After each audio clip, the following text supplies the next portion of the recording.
gente chama Marilu Cabanhas. Bom dia, Marilu.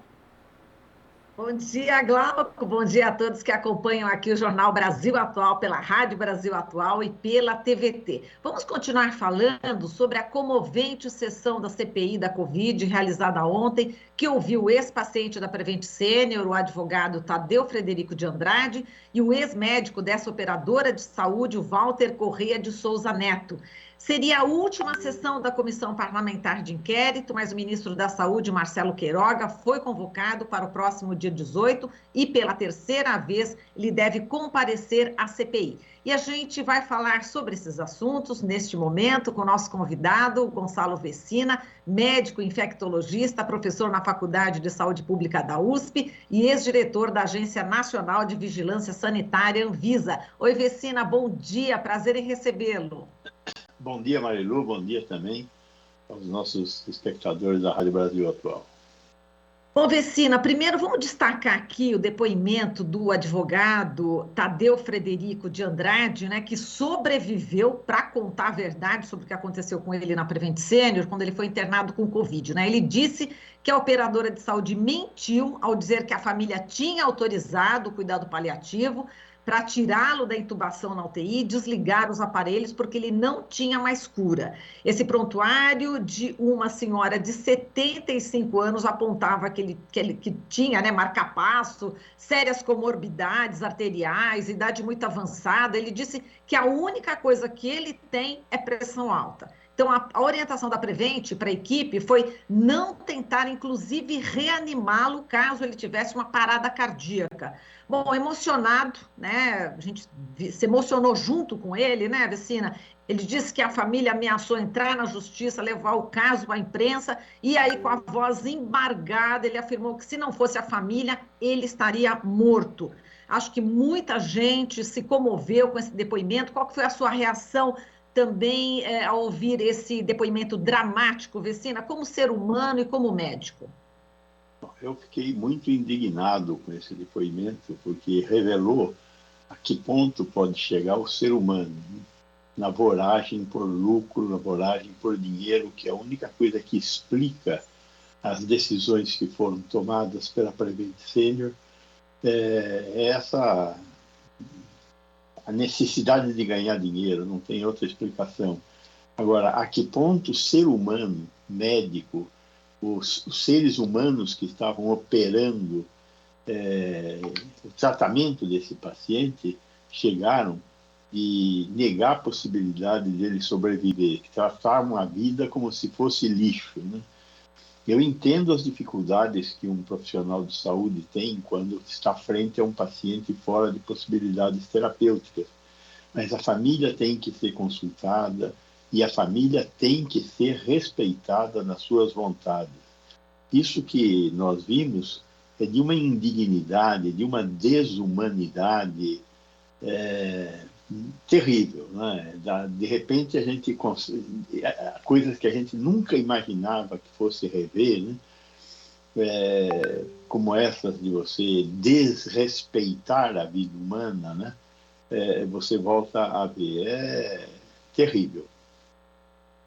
Agora, Vecina, ao que parece, a prática, segundo o médico, é recorrente, não é só agora na pandemia. Então, isso também assusta demais, né? Enfim, eu, inclusive, já tive amigos que já morreram ali no Prevent Senior e eu já começo a desconfiar. Então, as pessoas que tiveram, né, pessoas queridas ali internadas, começam a ter essa desconfiança, né? Infelizmente, é lícito ter esse tipo de desconfiança. Eu mesmo tinha um apreço pela Prevent Senior. Ela, afinal de contas, é um plano de saúde de gente que não é aceita nos outros planos de saúde porque são idosos e é um preço menos ruim, né, menos salgado. Mas, ao que tudo indica, o que nós assistimos em particular em relação a o uso do kit Covid, né, nos leva a pensar em Hannah Arendt e a banalidade do mal, né? De repente, um sujeito que é um médico provavelmente bem formado, porque está tratando de pacientes graves, por ordem superior, fecha os olhos e não vê na sua frente uma vida humana que pode continuar pulsando, e toma a decisão de interromper essa trajetória de vida porque recebeu uma ordem. E ele ignora as consequências dessa ordem, que é a morte de um ser humano.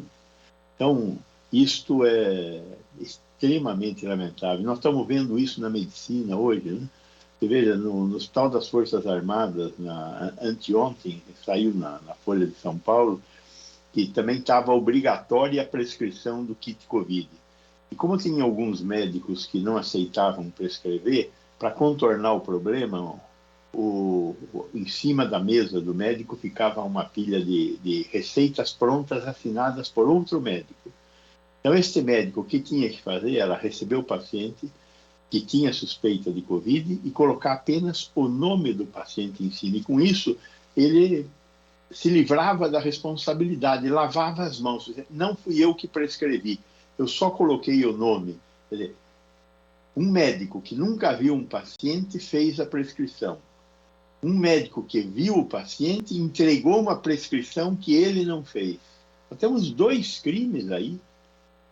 E esse médico que fez essa prescrição, e o que assinou, participam desse ato como se não tivesse nada a ver com eles. Né?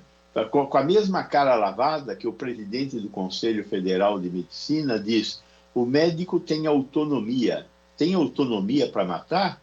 É 007 agora? Não tem cabimento uma coisa dessas. O médico tem autonomia para curar, não tem autonomia para destruir. Então, o que nós vimos na Prevent Senior é um desastre ético, além do desastre humanitário.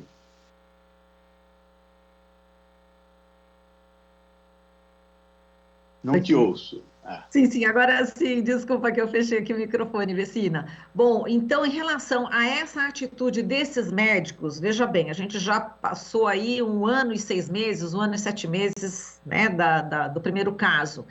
Você acredita, então, que os médicos, né, da Prevent Senior, lá no começo, quando teve essa ordem, né, eles já deveriam ter feito algo naquele momento? Foi difícil? Era difícil? Como é que você vê também essa questão, Vicina? Veja, a autonomia médica é para o bem e para o mal. Isso significa dizer que ele é autônomo para tomar decisões, desde que essas decisões não interfiram na saúde do seu paciente, ou seja, ele é autônomo para prescrever coisas que são adequadas para o seu paciente e que ele tem uma experiência que indica que esse é o melhor caminho. Por outro lado, ele também é autônomo para negar comandos. Ele não tem que seguir a ordem de nenhum médico, exceto se essa ordem vier acompanhada de um protocolo que tenha evidência de que este é o melhor caminho. Nenhuma dessas coisas aconteceu.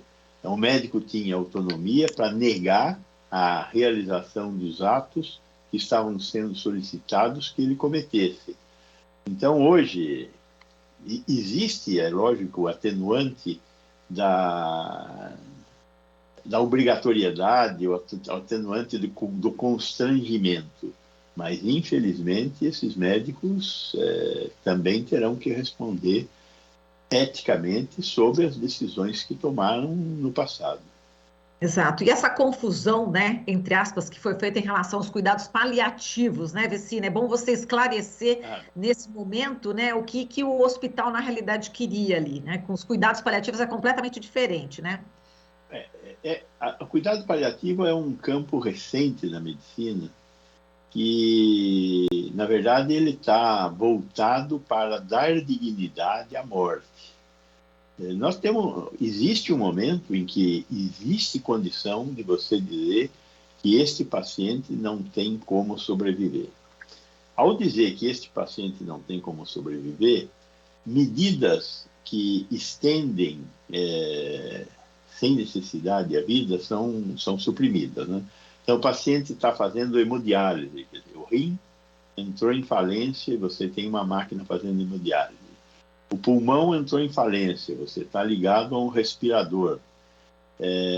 Nesse momento, se você desligar o pulmão e desligar o aparelho de hemodiálise, muito provavelmente, em um tempo relativamente curto, o paciente deverá morrer. Mas ele não estava vivendo. Ele estava vivendo graças ao suporte. Se ele tem sinais de falência de múltiplos órgãos e está artificialmente sendo mantido vivo, isso significa que ele está num processo de sofrimento que é indigno também da condição humana.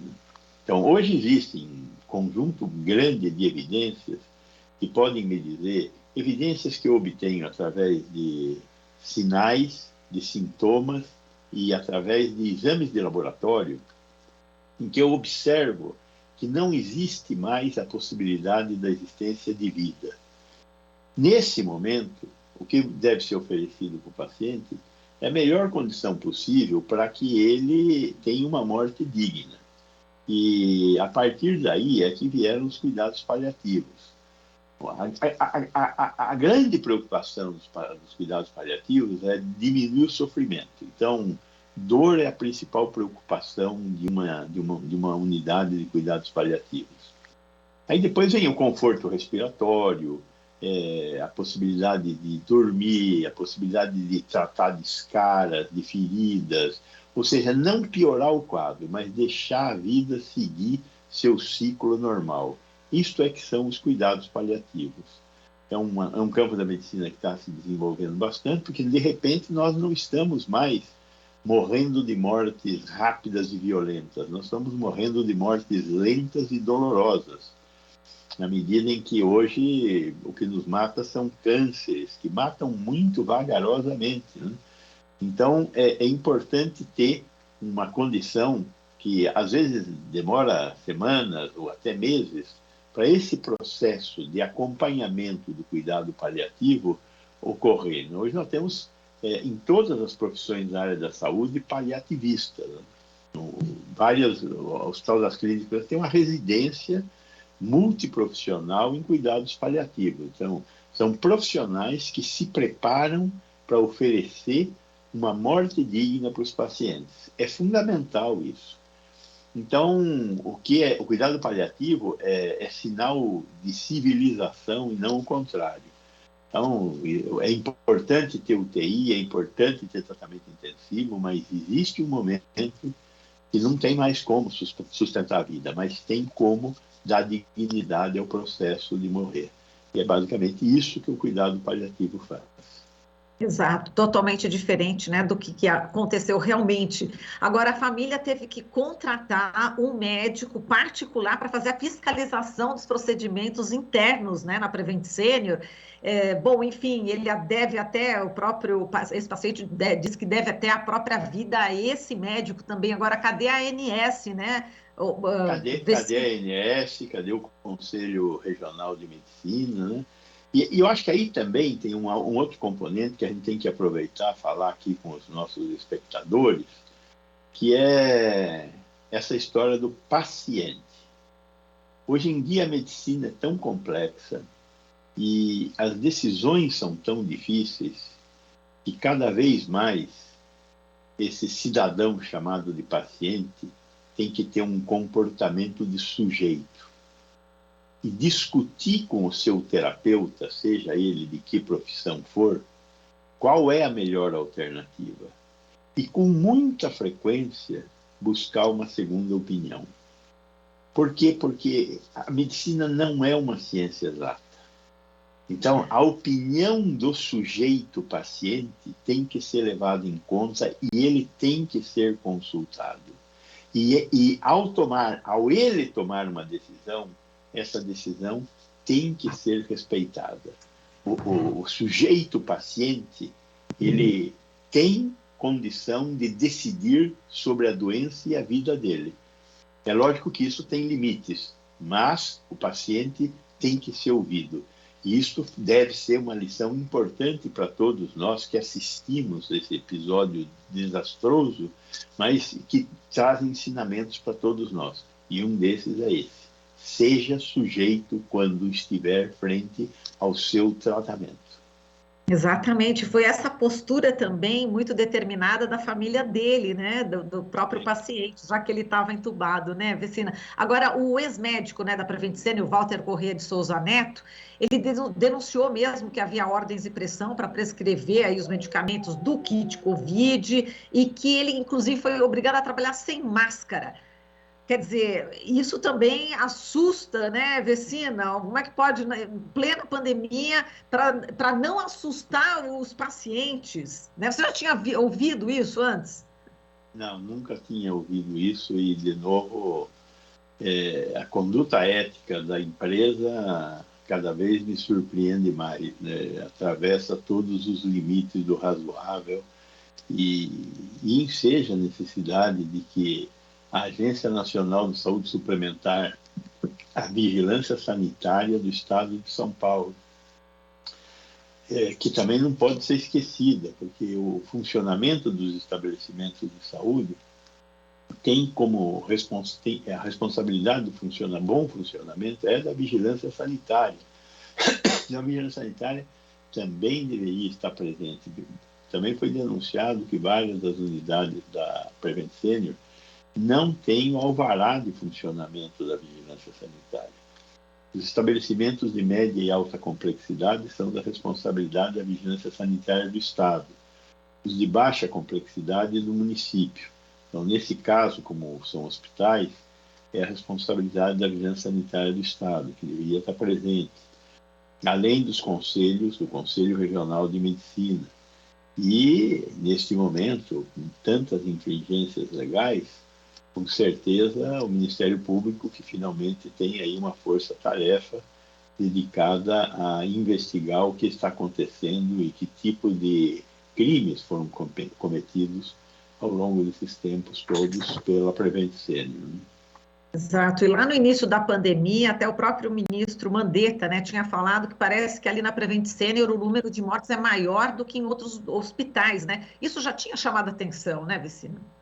Veja bem, aí eu acho que também esta doença é uma doença que mata velhos.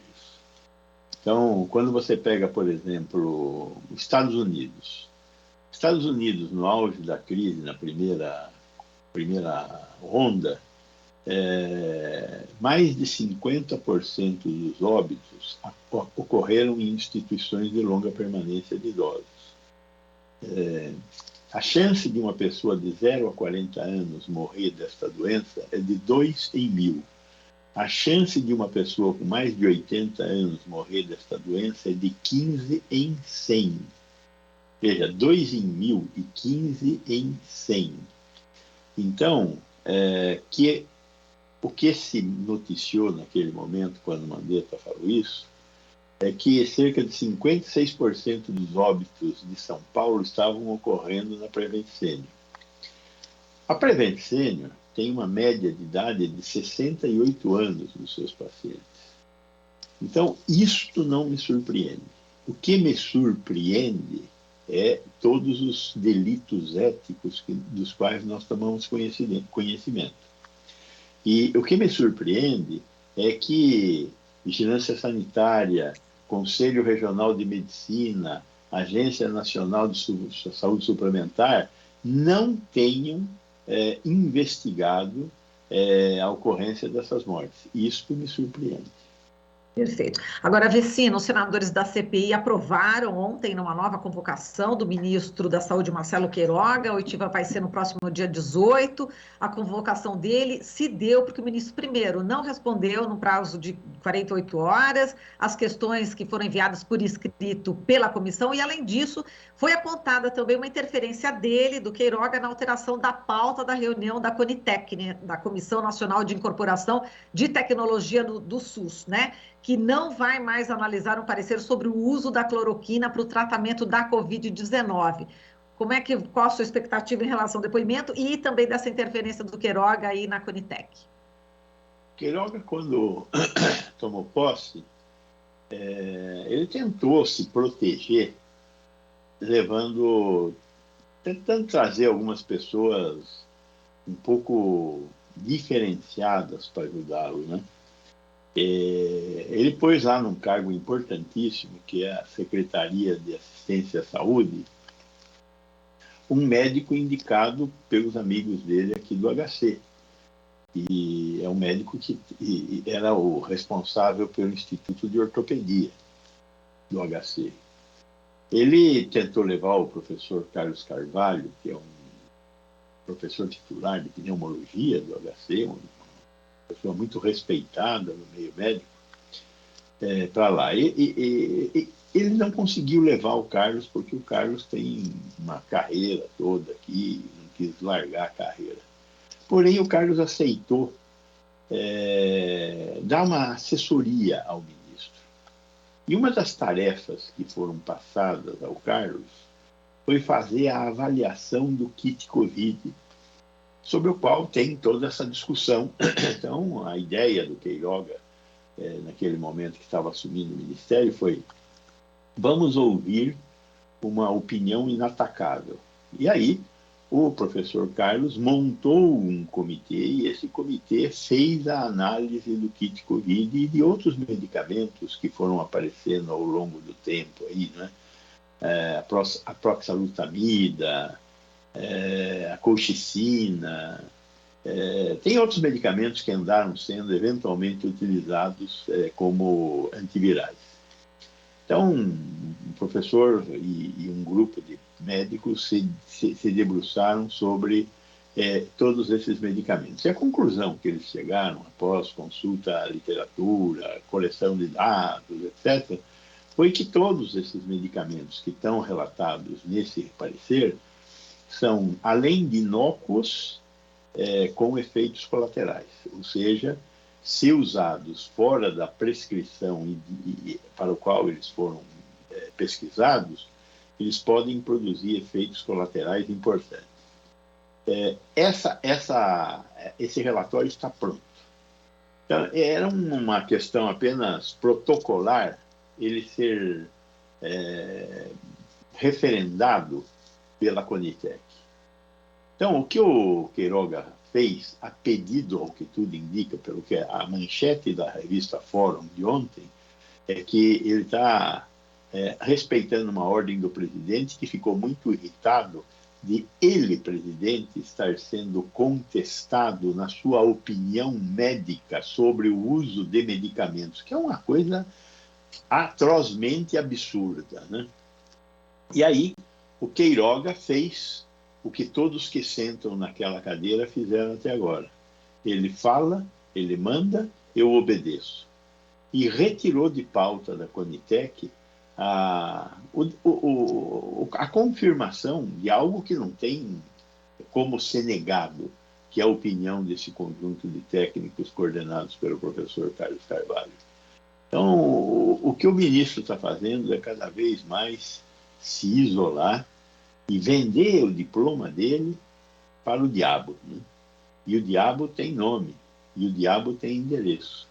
Infelizmente, nós estamos assistindo, né, à destruição de uma carreira de um médico que aparentemente tinha uma vida mais ou menos organizada, era presidente do maior conselho da maior associação médica brasileira, que era a Associação dos Cardiologistas, e a vida dele está sendo esmirilhada porque ele aceitou se subordinar a um ignorante genocida. É inacreditável. E Vecina, assim, só para terminar, vamos falar aqui desse momento atual da pandemia. A gente está se aproximando dos 600 mil mortos. Enfim, eu queria que você falasse, a variante Delta, ela acabou não emplacando, como algumas pessoas também já estavam falando. O que se deveu? Por que a Delta não se espalhou? Quais são os motivos que explicam isso? E qual que é a tua análise? A Delta está presente no Brasil inteiro. Ela está tomando o lugar da variante Gama, que era a variante que nós tínhamos predominante no Brasil. Todos os estados têm... Os casos que estão tendo são casos da Delta. Pelo pouco sequenciamento que nós temos realizado, o que se supõe é que todos os casos são casos da Delta, e a Gama tá desaparecendo, porque a tendência é uma ocupar o espaço da outra. Então, aquela que se espalha mais, é o caso da Delta, ela vai colocando em segundo plano a Gama, e como a Gama não faz mais filhos, ela acaba a descendência dela e ela desaparece. Agora, por que a Delta não fez o que está fazendo, o que está fazendo na Alasca? Não sei se você viu as notícias, no Alasca não tem mais leitos hospitalares, acabaram, estão tendo que fazer escolhas de Sofia. É certo que fica lá no extremo norte, que é frio para burro, não sei o quê, mas não tem mais leito. O que aconteceu na Alasca? A Delta arrasou. Como arrasou na Índia, como arrasou na Inglaterra, como arrasou no resto dos Estados Unidos. Por que a Delta não arrasa aqui no Brasil? O que o Brasil tem de diferente? O Brasil tem duas coisas diferentes aqui. Uma é a pobreza desgraçada que nós temos. Certamente a pobreza não é o que afasta a variante Delta da sua capacidade de matar, porque matou sempre. E a segunda condição diferente é que nós temos a Gama. O que a Gama fez? A Gama é muito semelhante do ponto de vista da sua gênese, a genética, da variante Delta. A diferença dela é que ela é menos infecciosa, ela é menos disseminadora do que a variante Delta. De resto, ela é muito semelhante. Então, a suspeita que nós fazemos é que a variante Gama, que foi terrível, que cometeu muita gente, quem sobreviveu à variante Gama se protegeu da variante Delta. Porque quem sobreviveu produziu anticorpos contra a Gama. Esses anticorpos contra a Gama são os mesmos anticorpos contra a Delta. Então, a forma arrasadora como a Gama se disseminou é hoje a proteção da sociedade brasileira contra a Delta. Quem está tendo a Delta? Quem não teve a Gama e não tomou vacina. Quantos por cento da população brasileira está nessa categoria? A gente sabe que hoje nós estamos com 45% de pessoas com as duas vacinas tomadas. E acredita que cerca de 30% da população já teve a Covid. Não é 45 mais 30, porque dentro dos 45 tem uma parte desses 30. Então, a gente acredita que cerca de 60% da população brasileira esteja coberta, ou por ter tido a doença, ou por ter sido vacinado. Então, o que a Delta está pegando? A Delta está pegando esses 40% desprotegidos. E esses 40% estão diluídos na população. Então, ela está indo devagarzinho, apesar de estar indo, porque 400 mortes por dia não é também irrelevante. É mais ou menos isso que nós estamos tendo, com uma tendência de queda. Então, saber disso, ou seja, que tem um monstro, que o monstro está na porta, que o monstro está comendo as coisas, etc., é importante para nós. E olhar para o futuro. Não dá para ficar sem máscara, não dá para aglomerar, não dá para deixar de tomar muitos cuidados em ambientes fechados. Basicamente é isso, Mariana. Tá certo, Gonçalo. Olha, obrigada pela sua participação. Forte abraço para você e um bom fim de semana, viu? Obrigado para você e para os nossos espectadores também. Um abração. Tchau. Um abração. Tchau, tchau. Falamos aqui com Gonçalo Vecina, médico infectologista, professor na Faculdade de Saúde Pública da USP e ex-diretor da Agência Nacional de Vigilância Sanitária, Anvisa. Você está ouvindo Jornal Brasil Atual. As notícias que os outros não dão.